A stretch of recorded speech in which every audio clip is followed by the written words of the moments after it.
What's up gamers, DreamcastGuy here, and I just got done watching the Xbox E3 press conference, and holy hell, I am still shaking. They announced 44 games. They showed off so many different projects, ranging from first-person shooters to driving games to open-world exploration to BioWare's new project Anthem. There's so much to get to, but let's start with what's probably the biggest reveal, which is the new console, the Xbox One X. This is honestly a terrible name, but I guess you couldn't have done much better. It's going to be $499, but what really kind of shocked me most is it is really tiny. It's about 4 times the size of an Xbox One controller, so literally 4 times the size of this.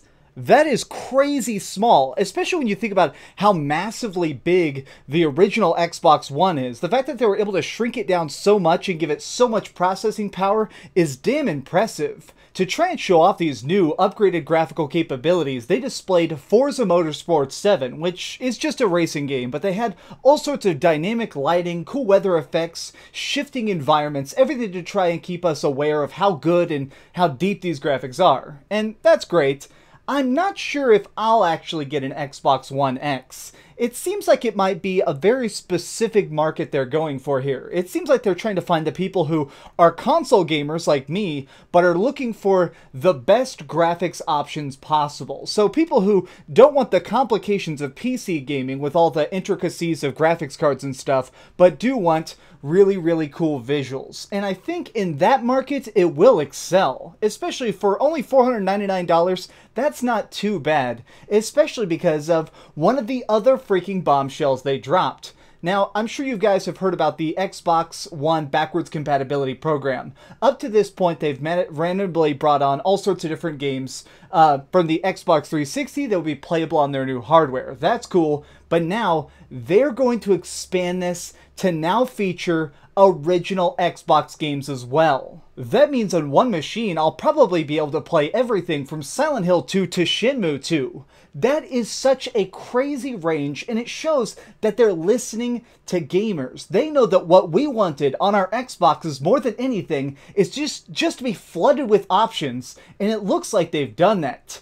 Something they followed this up with, which also blew me away, is Assassin's Creed Origins. I of course had seen all the little details that snuck out here and there, but in actuality it is a lot bigger and a lot better than I thought. Mostly because I like the new setting. Egypt is cool, but more importantly than that, we're going all the way back to the beginning of the Brotherhood. We are playing as the first assassin ever. It looks like there's not even an evil band of Templars yet. They just call them the Masked Ones at this point. That's such a cool little idea, and I like that they did this, because that's really what you had to do. Think about it, this series has had so many entries and has been in so many different time periods and done so many different types of weapons and stuff. What they really needed to do is take things to the distant past. What else they did with it that really caught me off guard is it looks like they're actually embracing the video game side of it again. You are really, really overpowered in your own way. We see him jumping off buildings, sliding down pyramids, and at one point even rapid-firing his bow to kill tons of guards at once. I just noticed that I accidentally left my really sloppy notes up in the background, so let's pretend you didn't see that and keep going. Something else that's really cool that it looks like that Xbox is trying to do is they're reaching out to the really small indie devs that have really cool ideas and they're bringing them onto the Xbox. They showed off a lot of really rapid-fire projects that had cool art styles and really interesting ideas, but they also brought some really established stuff like PlayerUnknown's Battlegrounds is going to be coming to the Xbox. Even though this is a pretty raw early access game, it's super fun, and it looks like they're doing all they can to make this as easy as possible to bring it over to a console.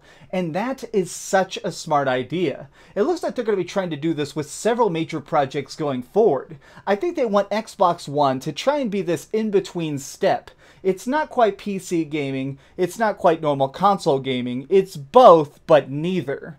It's an interesting place to put themselves, but I think that if anybody can pull it off, it's definitely Microsoft. One of the tinier reveals, but the game that I'm definitely the most excited to play was Metro Exodus. I love the original Metro games. I played them so many hours. They were first-person shooters that had a really heavy emphasis on survival and storytelling, and this looks to really be upping the ante. I was looking really closely and I noticed that the guy has all these extra dials and knobs on his hand now, so I think that there's going to be even a stronger focus on how hard it is to survive in this world.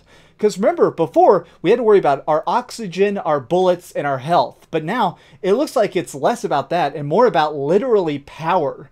Walking around underground, he may be having to worry about literally keeping his lights on, or he's not going to be able to see the monsters come.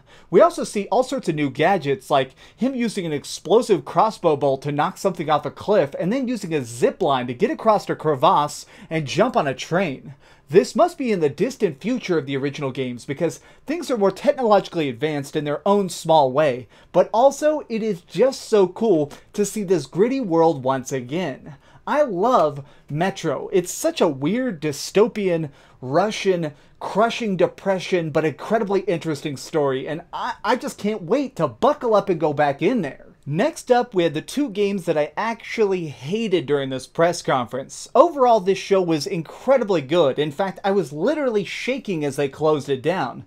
But there were two things that I absolutely hated. One of them was called the Darwin Project, and it looks like it may be an online MOBA style game where there's like random environments and we play as random people who are setting traps, trying to kill each other, using laser shields to stop arrows, deflecting bullets.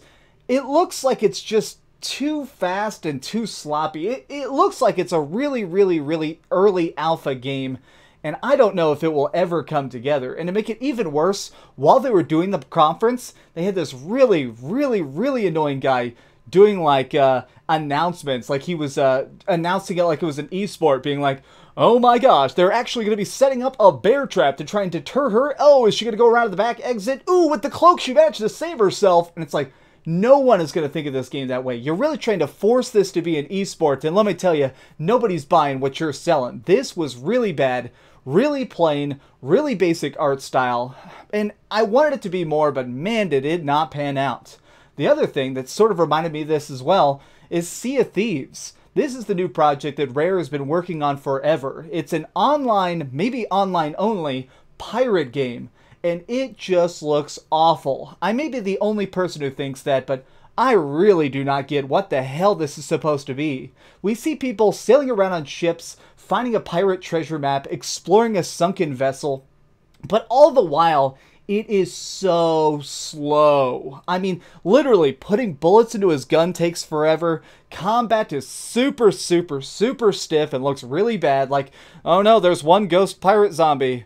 Pew. Okay, I'm just gonna reload here. Like, it looked so bad. Even when they were trying to have like the grand finale of the Sea of Thieves presentation, a guy jumps into a cannon, shoots himself over to a rival ship, and starts chopping up all the invaders. But at the same time, it was so slow and so jittery looking. It looked like when two enemy-controlled players start trying to kill each other in like a first-person shooter, and they're just like walking in straight lines and bumping into each other.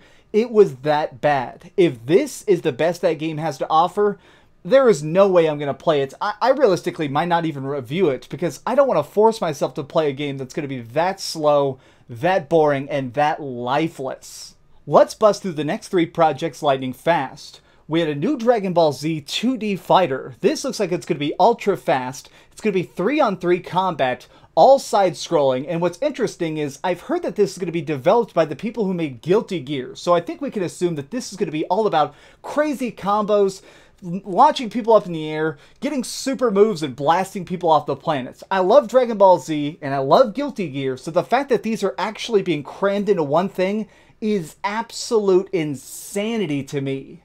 Following this, they showed off State of Decay 2. I never got super into the first State of Decay, but this does look fun. It's online, it's got multiplayer, it looks like it's going to be a giant zombie apocalypse where you can build up cars, set up bases, farm crops, all in an effort to try and live as long as possible. You need everything you can because your characters actually get hungry, thirsty, they need new fuel for the generators to keep the lights on. All of this is really cool, but it can't really compare to how epic Crackdown 2 looks. The map looks bigger, the explosions look bigger, and it looks like the catchphrase is going to be, "Step up your boom." And you know what? I'm totally going to buy that. I like the original Crackdown, Crackdown 2 not as much, but it looks like it's just going to be a giant destruction simulator. I'm not sure if we're even going to be a cop this time, because if you remember, in the earlier Crackdown games, you were supposed to be some sort of police officer, but here, I mean, are you protecting the city by blowing it up? Because that's certainly what it looks like. Okay, now let's really focus on what really surprised me the most, which was the new Middle-of-Earth game, Shadow of War. It looks funny. I can't even believe I'm saying that, but from what we saw, it looks like they're actually totally changing the writing direction. It's still going to be all about trying to unseat Sauron and build up your forces, but it looks like you'll actually be commanding an entire army this time, and you can recruit specific orcs to be your generals, and when you do recruit them, they actually have personality. We see this really, really giant orc that we take the control of at the start of the demo they showed off, and he has this funny Cockney accent, and he's just saying all sorts of awesome trash talk like, "You know what? I always thought you were optimistic. Do you know what that word means? It means you size up a situation and go, yeah, I'll have a go at it." It just looks funny, and it looks cool.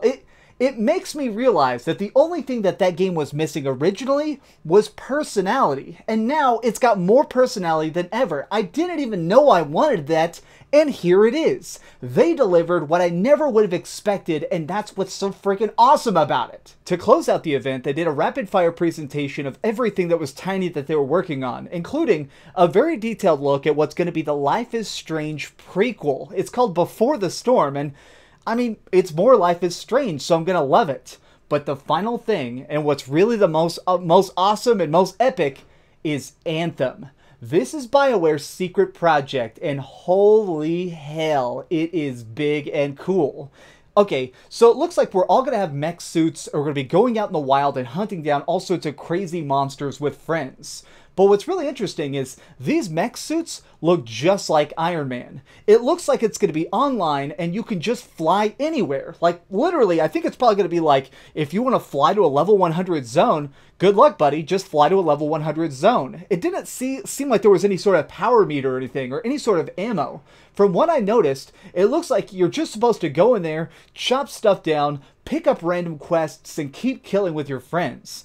It just looks so cool. We see a bunch of people wandering through a jungle next to all these like overgrown trees that are falling over, and there's all these alien beasts stampeding towards them, and they fly over those and see this crazy electric storm, and they start zapping all this stuff. That's when I noticed that there was actually different classes. Each of these people are stuff like a tank, a DPS, and a medic. So that means that this is going to be very much a traditional MMORPG. So even though it looks more Western and action-focused, I'm betting that this is going to be a lot like Final Fantasy XIV in its own way, just faster. We see like the heavy DPS character, the heavy damage per second character, launching a giant mortar shell in the middle of a group of enemies and blowing them up, and the other guy doing a bunch of target strikes with missiles. So I'm thinking that there's going to be a lot of variation between classes. So it looks like all the rumors that this was going to be a Destiny type game are sort of true, but it's more like it's fulfilling the promise that Destiny wanted. It's